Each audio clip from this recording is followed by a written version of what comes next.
Okay. This will be the biggest change to the way that you work in After Effects if you've never heard of essential properties before.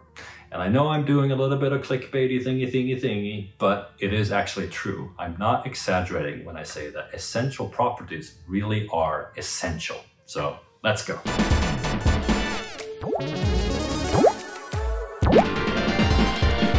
Perfect. So this is where we left off in the last one. Let's say that we want to populate our scene with even more copies of the first planet up here. So I'm going to take that one, duplicate it, move it around a few times. Let's say that we're very happy with this design. We just want to vary them up a little bit. So what you might want to do is you'll just go ahead and do what we did last time. So you'll take your planet number 1, duplicate that, which will now be planet number 3, and we'll go ahead and change the color to be something like red. Now we would need to change those colors as well, but for now I'm just going to take all of the craters and take out the fill, so it's just a stroke, like so. Then I would go in and I would take that planet, replace that with planet 3.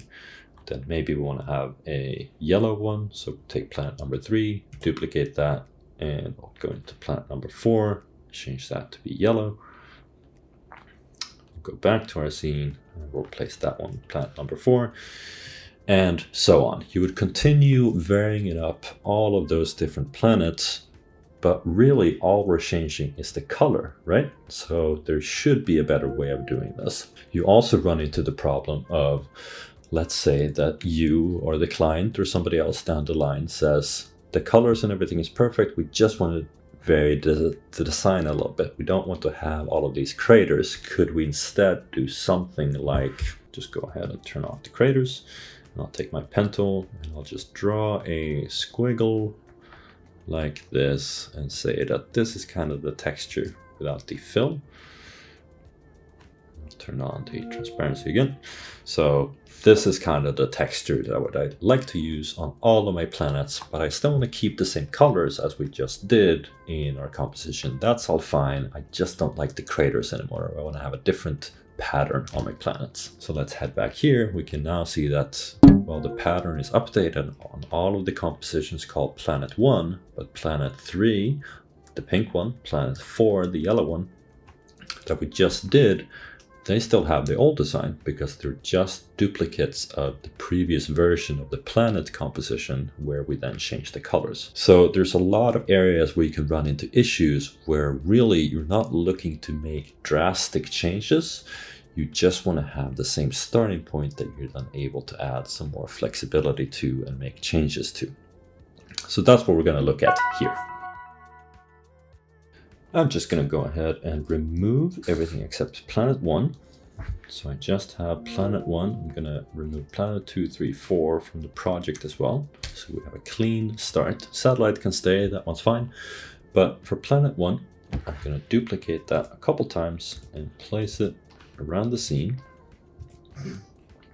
So we're inside planet 1, and we're going to open up a new window that we haven't had a look at before, which is found up here in the window. We go to the one called Essential Graphics, and this is a new panel where we're going to store all of the information that we want to be able to change in our scene. So we can go up to primary and we can select the composition that we're looking for, or in the timeline we can just right click and say open in Essential Graphics. And now we can see here it's called primary, planet 1, which is the composition we are in. We get a little preview up here.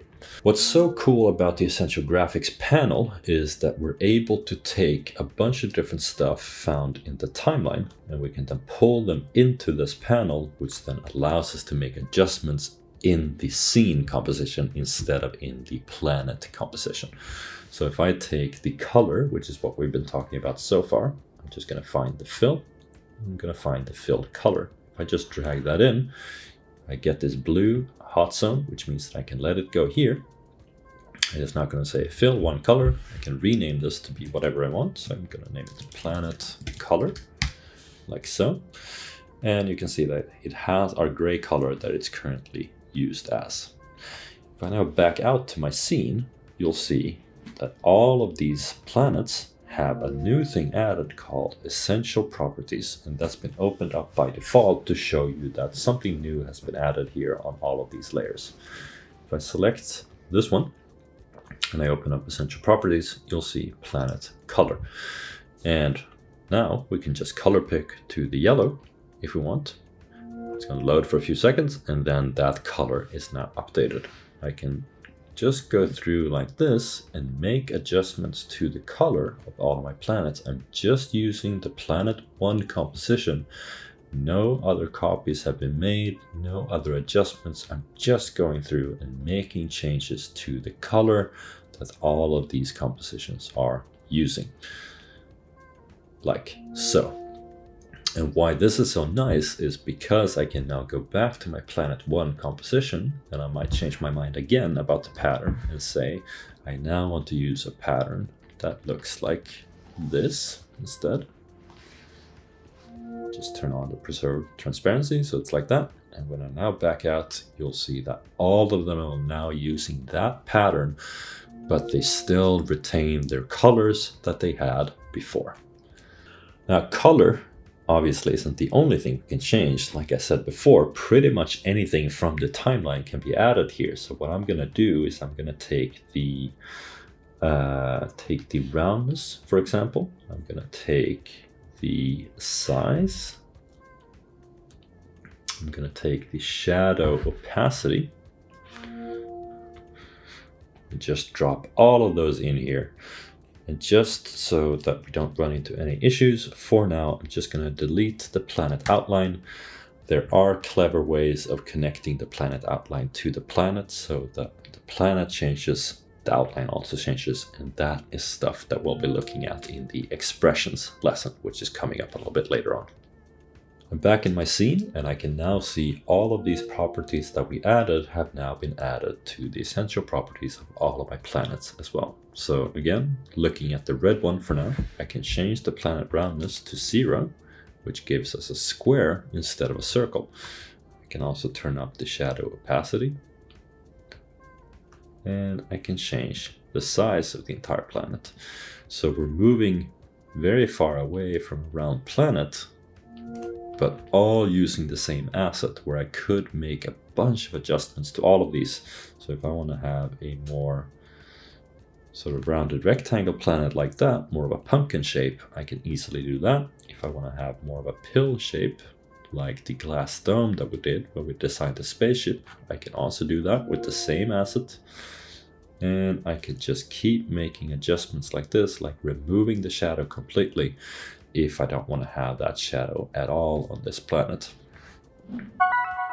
Let's go ahead and do one more example of how we can use essential graphics to our benefit for a scene like this. So again, I'm just going to get rid of all of these pretty ugly planets that we ended up creating, and I'm going to have one over there, one over here, one over here.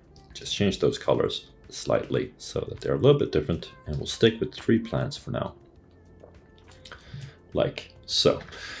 What we want to do now is we want to create a moon in the background that can also double as a sun. Let's try to figure out what that means. I'm going to create a new composition, and I'm going to name that Sun Moon so that we know it includes both. I'm then going to go ahead and create a rounded rectangle, which is going to be slightly smaller. And we'll just do that yellow for now. And we'll keep the black outline. And let's just call that our sun. And then what we want to do is we want to be able to control the color of this. So if it's yellow, it will be the sun. If it's white, that could be the moon. But we also want to be able to change the shape of it to have a half moon instead, all within the same composition. And to do that, I'm going to go ahead and use the merge path that we've used before. So we have rectangle 1. I'm going to duplicate that and just turn that to be red for now. And I can just take rectangle 2 and move that over here. And if you just look at the yellow part, you will see that this is the shape that we want to keep, which becomes our moon. Just name the rectangle 2 to be mask. And on the layer, I'm going to go ahead and add a merge path.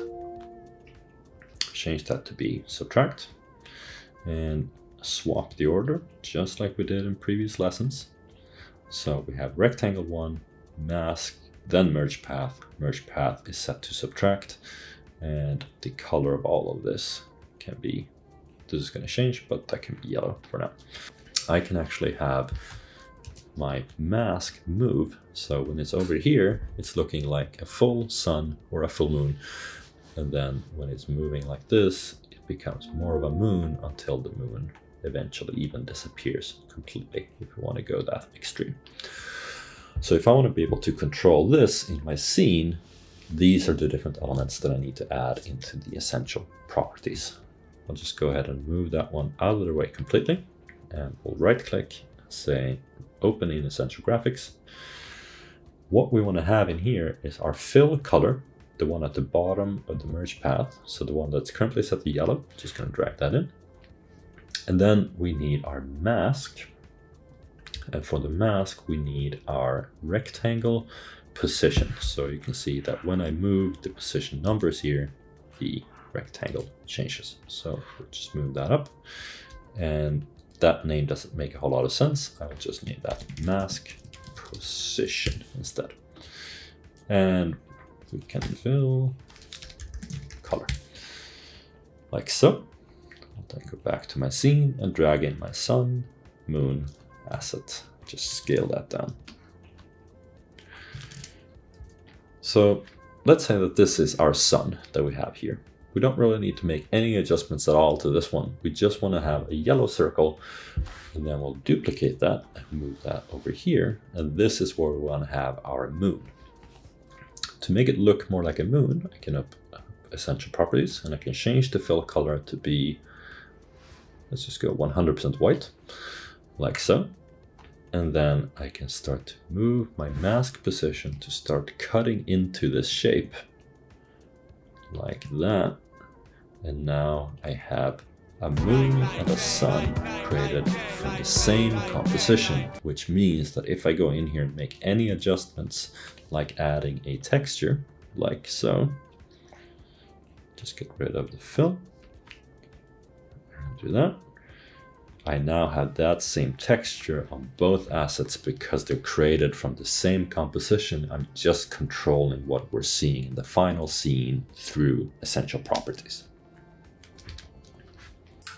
Check, we got the essentials down. Now we're opening up a whole new dimension. We're moving from 2D to 3D or 2.5D, or what do any of those terms actually mean? Click the link to the next one to find out, and click like, click subscribe, hang out, and learn a bunch of cool stuff. Perfect.